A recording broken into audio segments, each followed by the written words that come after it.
बच्चों के story studio में खुश आमदीद।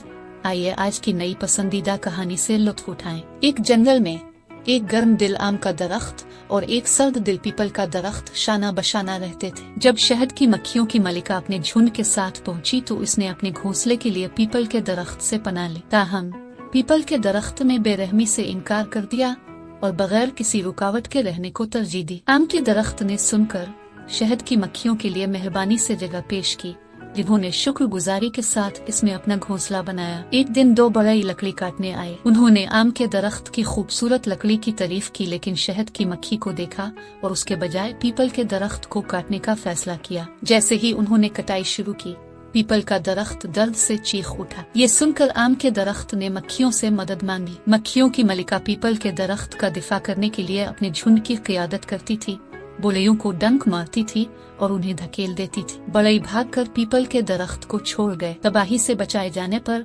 पीपल के दरख्त को अपनी साबिका बेरहमी पर गहरी शर्मिंदगी महसूस हुई। इसने मक्खियों से मुआफी मांगी और उसकी मदद के लिए उनका शुक्रिया अदा किया। मक्खियों ने पीपल के दरख्त से कहा कि वो आम के दरख्त की मेहरबानी का शुक्रिया अदा करे। पीपल के दरख्त ने हमदर्दी और मदद की कदर को तस्लीम करते हुए इसके बाद से मेहरबान होने का वादा किया।